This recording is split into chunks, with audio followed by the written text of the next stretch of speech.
La grâce et la paix vous sont données de la part de Dieu notre Père et de Jésus-Christ notre Seigneur. Amen. Bienvenue à vous tous et à vous toutes pour ce culte de Vendredi Saint en vidéo de notre paroisse à Mundolsheim et Niederhausbergen. Invités par le Christ à entendre sa parole et à communier au pain et au vin de son repas, nous relisons aujourd'hui l'évangile de sa passion et nous voulons nous souvenir de sa croix. Une croix que nous sommes habitués à voir et qui est devenue un objet familier dans nos églises et nos maisons. Mais ce vendredi-là, la croix fut occasion d'étonnement pour tout Jérusalem, une occasion aussi de grande souffrance pour Jésus et une occasion de scandale pour Pierre et les disciples.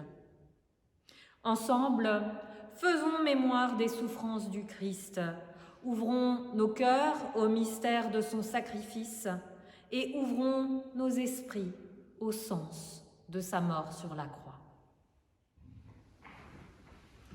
Mon Dieu, pourquoi m'as-tu abandonné? J'ai beau crier, le salut est loin de moi. Mon Dieu, j'appelle tous les jours et tu ne réponds pas. Même la nuit, je n'ai pas de repos. C'est en toi que nos pères espéraient, ils espéraient et tu les délivrais. Vers toi ils criaient et ils échappaient. En toi ils espéraient et n'étaient pas déçus. Moi je suis un ver, pas un homme, raillé par les gens, rejeté par le peuple. Tous ceux qui me voient me bafouent. Ils ricanent et hochent la tête. Ils comptaient sur le Seigneur, qu'il le délivre, qu'il le sauve, puisqu'il est mon ami. Il me perce les mains et les pieds. Je peux compter tous mes os. Ces gens me voient, ils me regardent. Ils partagent entre eux mes amis. Mais toi, Seigneur, ne demeure pas au loin. Toi, ma force, viens vite à mon aide. Seigneur, tu sais de quelle miséricorde nous avons besoin. Tu sais nos obscurités, nos silences, nos oublis, nos vanités.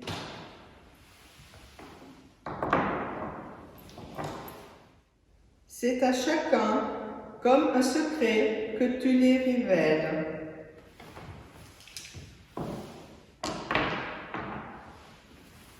C'est à chacun comme un secret que tu les pardonnes.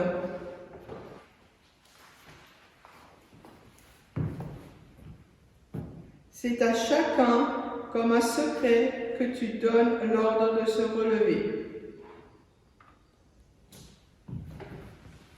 et de marcher pour un nouveau service, pour un nouvel amour.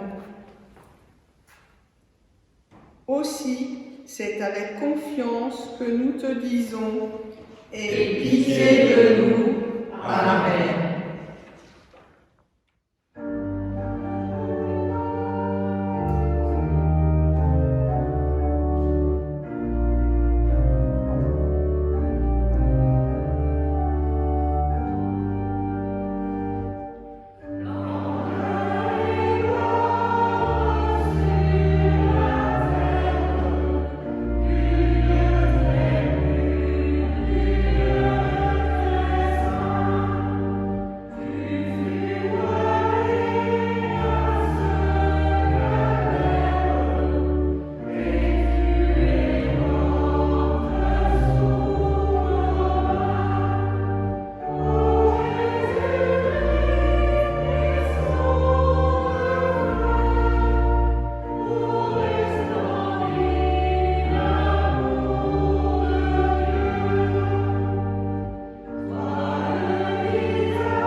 La mort, toute mort, nous renvoie toujours à notre propre mort. C'est pour cela qu'elle fait peur. Mais la tienne, Seigneur, au-delà même de l'horreur de la croix, nous apprend qu'elle a un lendemain de lumière. Homme des douleurs, loué sois-tu. Devant ta croix, j'ai tout remis entre tes mains. Ce qui m'accable et qui me peine, ce qui m'angoisse et qui me gêne, et le souci du lendemain. Devant ta croix, je me suis déchargée du lourd fardeau traîné naguère, de ce que je pleure, de ce que j'espère, et du pourquoi de mon destin.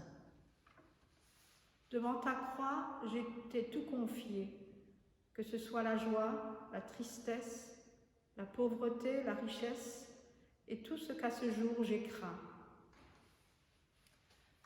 Que ce soit la mort ou la vie, la santé ou la maladie, le commencement ou la fin, devant ta croix, j'ai tout remis entre tes mains.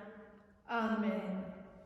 Lecture de l'Épître 2 Corinthiens 5, 14b à 21. L'amour du Christ nous saisit, nous qui avons la certitude qu'un seul est mort pour tous, et donc que tous ont part à sa mort. Il est mort pour tous, afin que ceux qui vivent ne vivent plus pour eux-mêmes, mais pour celui qui est mort et ressuscité pour eux. Voilà pourquoi nous ne considérons plus personne d'une manière purement humaine, même si, autrefois, nous avons considéré le Christ d'une manière humaine. Maintenant, nous ne le considérons plus ainsi. Ainsi, si quelqu'un est uni au Christ, il est une nouvelle créature. Ce qui est ancien a disparu. Une réalité nouvelle est là. Tout cela vient de Dieu, qui nous a réconciliés avec lui par le Christ et qui nous a confié la tâche d'en amener d'autres à la réconciliation avec lui. En effet, par le Christ, Dieu agissait pour réconcilier le monde avec lui, sans tenir compte des fautes des humains. Et il nous a établis pour annoncer cette œuvre de réconciliation. Nous sommes donc des ambassadeurs envoyés par le Christ, et c'est comme si Dieu lui-même adressait son appel par nous. Nous vous en supplions, au nom du Christ, laissez-nous réconcilier avec Dieu. Le Christ était sans péché, mais Dieu l'a chargé de nos péchés, afin que, unis à lui, nous soyons rendus justes devant Dieu. Lecture de l'Évangile Jean 19. Pilate livra Jésus aux Juifs pour qu'on le crucifie. Ils emmenèrent donc Jésus. Celui-ci dut porter lui-même sa croix pour sortir de la ville et aller à un endroit appelé le lieu du crâne, qu'on nomme Golgotha en hébreu. C'est là qu'ils crucifièrent Jésus et deux autres avec lui, un de chaque côté de Jésus qui se trouvait assis au milieu. Pilate écrivit un écriteau qu'il fit mettre sur la croix. On y lisait « Jésus de Nazareth, le roi des Juifs ». Beaucoup de Juifs lurent cet écriteau, car l'endroit où l'on avait mis Jésus en croix était près de la ville et l'inscription était en hébreu, en latin et en grec. Les grands prêtres juifs dirent à Pilate « N'écris pas le roi des Juifs, mais plutôt cet homme a dit « Je suis le roi des Juifs ». Pilate répliqua « Ce que j'ai écrit reste écrit ». Quand les soldats eurent mis Jésus en croix, ils prirent ses vêtements et les divisèrent en 4 parts, une pour chaque soldat. Ils prirent ainsi aussi sa tunique qui était sans couture, tissée en une seule pièce de haut en bas. Les soldats se dirent les uns aux autres « Ne déchirons pas cette tunique, mais tirons au sort pour savoir à qui elle appartiendra. » C'était pour que s'accomplisse ce que dit l'Écriture. Ils se sont partagés des vêtements, ils ont tiré au sort mon vêtement. Voilà ce que firent les soldats. Près de la croix de Jésus se tenait sa mère, la sœur de sa mère, Marie, la femme de Clopas, et Marie de Magdala. Quand Jésus vit sa mère et auprès d'elle le disciple qu'il aimait, il dit à sa mère, « Voici ton fils. » Puis il dit au disciple, « Voici ta mère. » Et à partir de cette heure-là, le disciple la prit chez lui. Après cela, Jésus savait que maintenant tout était achevé, et pour que l'Écriture soit accomplie, il dit « J'ai soif ». Il y avait là un vase plein de vinaigre. Les hommes trempèrent une éponge dans du vinaigre, la fixèrent à une branche d'hysope et l'approchèrent de la bouche de Jésus. Jésus prit le vinaigre, puis il dit « Tout est accompli ». Il baissa la tête et rendit l'esprit.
Chères sœurs et frères en Christ, pour la méditation de notre Vendredi Saint 2021, je vous propose de cheminer avec les pierres qui étaient sur le chemin de Jésus jusqu'à la croix. D'abord, pensons aux gardes qui viennent l'arrêter au jardin. Jésus est là, à Gethsémane, en train de prier. Ses amis, eux, étaient normalement en train de veiller, mais ils se sont endormis. Et soudain, dans le gravier qui mène au jardin, les pas des soldats s'empressent. Ils viennent arrêter Jésus. Ils se prolongent plus loin, de retour vers la ville de Jérusalem, sur les pavés de la ville. Jésus est mené au domicile du grand prêtre, Caïphe, pour pouvoir être ensuite jugé devant le Sanhédrin. Et la suite de l'histoire, vous la connaissez. Le Sanhédrin, lui, ne voulait pas prononcer la sentence ultime et passe la main au procureur romain, Pilate, qui laisse la foule décider du sort de Jésus. Barabbas est libéré et Jésus est condamné. Jésus porte ensuite sa croix jusqu'en haut du calvaire, un rocher qui est proéminent et minéral, dépourvu de végétation et qui servait de site d'exécution car un peu à l'écart de la ville. Le côté très minéral du Golgotha préfigure aussi la mort du Christ. Mais avant cela, il y a des souffrances terribles. Avant cela, il y a la croix. Souffrance et lieu où même Jésus se sent abandonné de Dieu. Il sent que la mort le gagne et crie alors « Mon Dieu, pourquoi m'as-tu abandonné ?» Et Jésus lutte, il lutte sur la croix. Il essaye de combattre la mort, mais cette dernière l'attire à elle. Jésus, dans un dernier soupir, rend l'esprit. Sa mère et ses amis sont tristes. Tout n'est plus que ténèbres, peine et silence. Et puis on décroche Jésus de la croix et on le met au tombeau, en roulant ensuite la pierre devant l'entrée du tombeau. Et c'est la fin. Jésus est mort sur la croix, son corps repose désormais dans le tombeau qui a été creusé pour lui.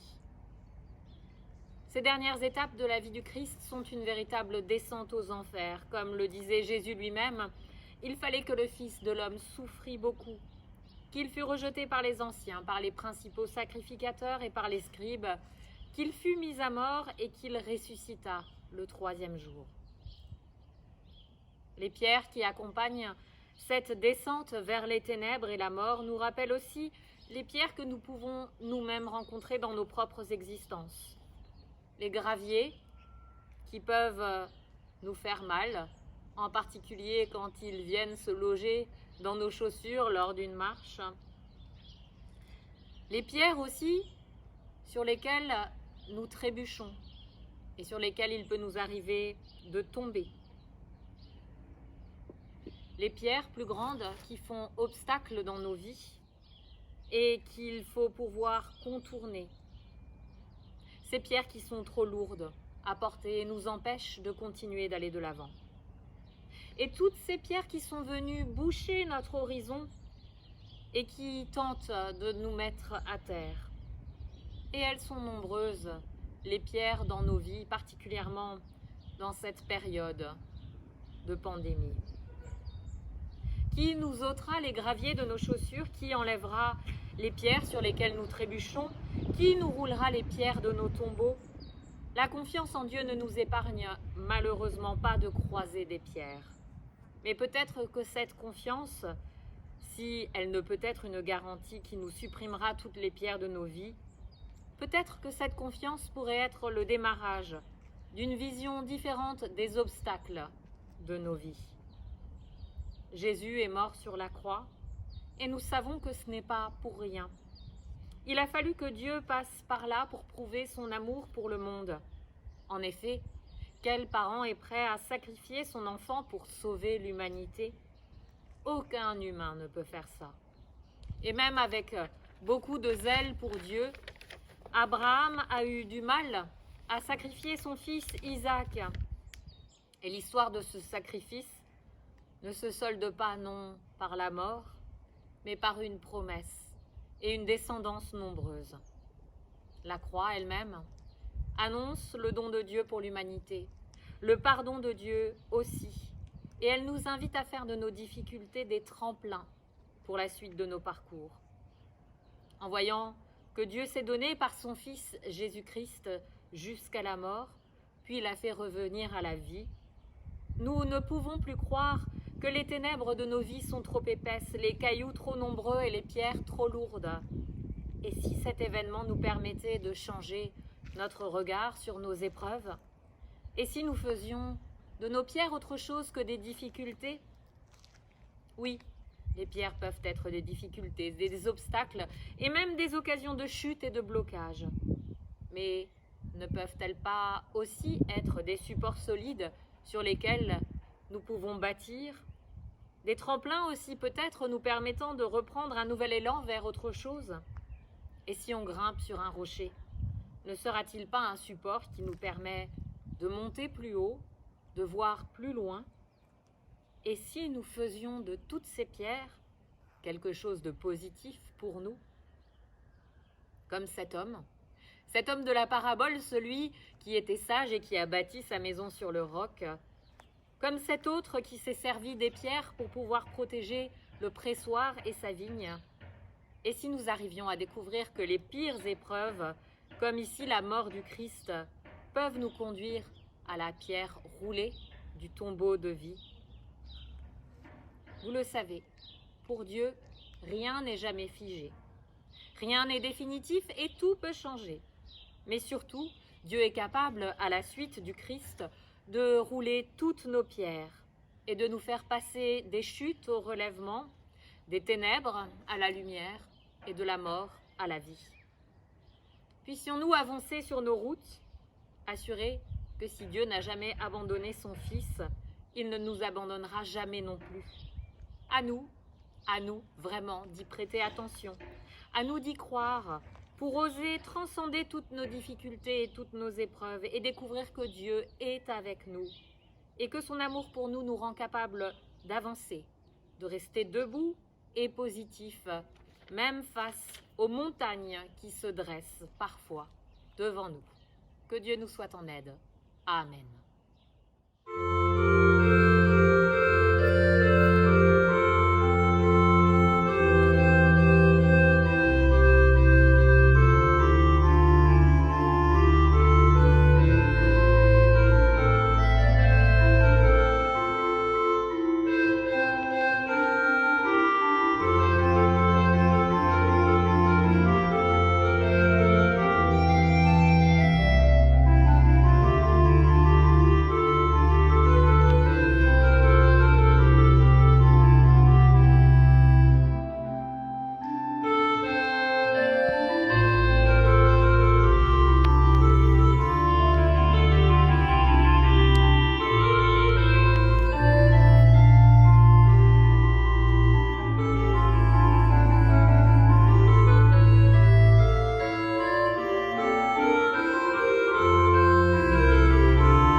Prions. Père éternel, nous voici, seuls, au pied de la croix. C'est là que tout s'accomplit, abandon et compassion, mort et vie. C'est pourquoi, devant ce mystère qui nous dépasse, nous ne pouvons que nous taire et nous remettre entre tes mains.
Le Seigneur Jésus, dans la nuit où il fut livré, était à table avec ses amis.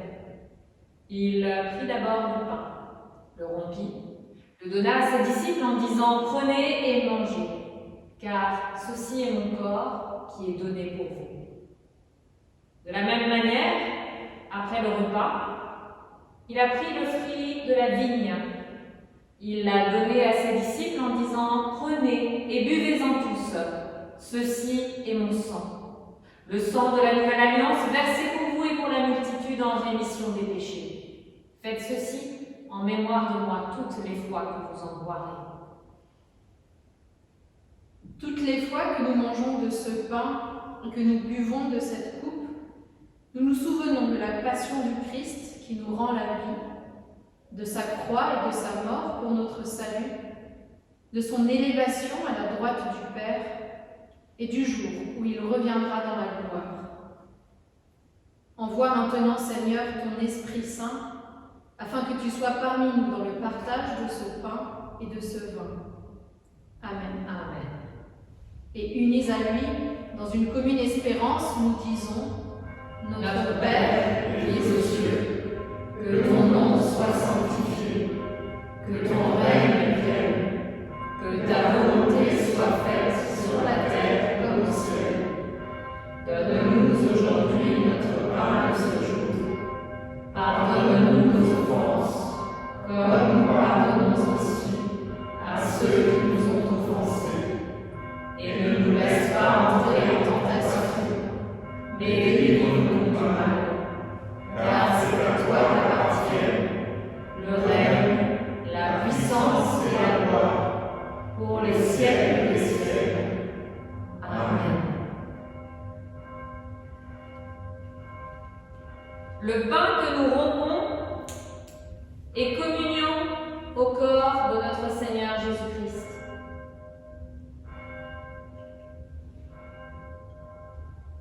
La coupe de bénédiction pour laquelle nous rendons grâce et communion au sang de notre Seigneur Jésus-Christ. Voici le repas que nos mains ont préparé. Voici la table que nous avons dressée. C'est le Seigneur qui nous invite. C'est lui qui nous accueille. Venez, car tout est prêt.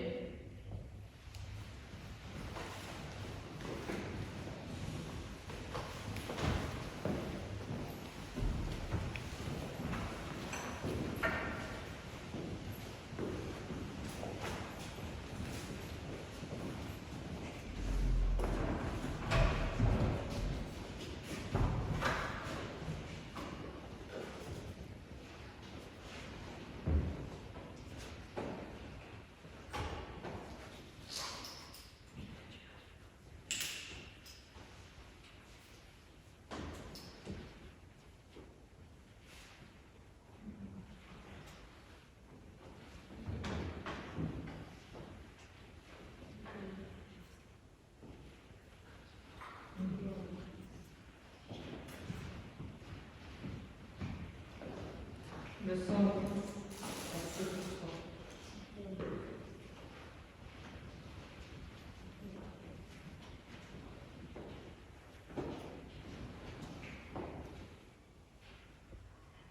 Le sang de Christ.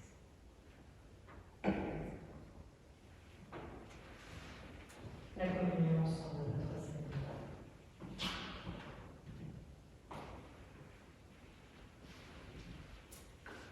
Le sang de Christ.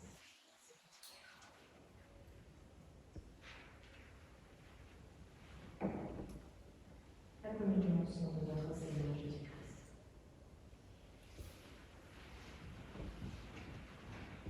Le sang de Christ. Versé.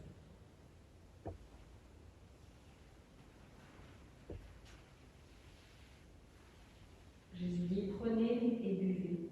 Ceci est mon sang. Le sang de Christ, versé pour toi. La communion au sang de notre Seigneur. Le sang de Christ, versé pour toi.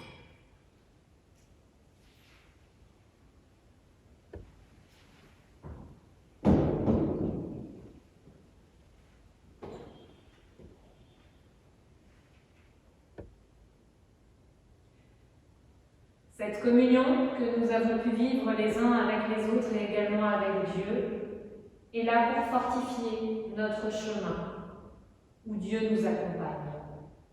Nous pouvons aller avec l'assurance de l'amour de Dieu, de sa présence et de son compagnonnage dans nos vies. Que cette communion vienne fortifier notre marche. Amen.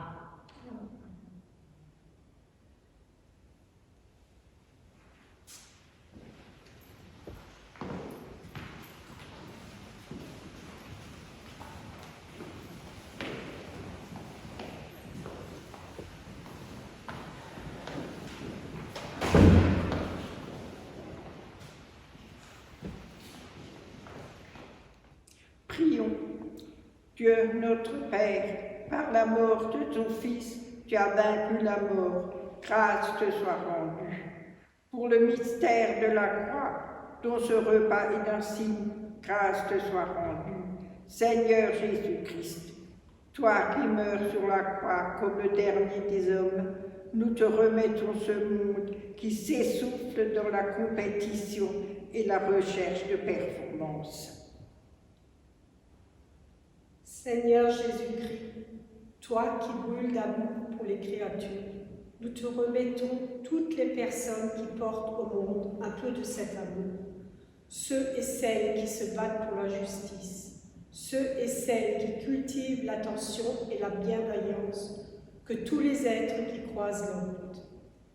Seigneur Jésus-Christ, ton amour est plus fort que la mort.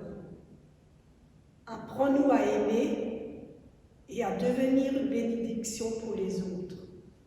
Amen.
À tous ceux qui sont dans la peine, à tous ceux qui souffrent, Jésus dit « Ayez confiance, je ne vous abandonne pas. Avec ma mort sur la croix, je vous ouvre un chemin de vie. » Recevez la bénédiction du Seigneur.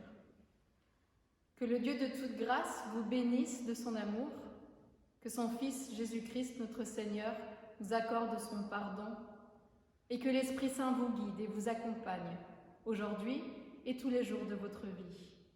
Amen. Amen.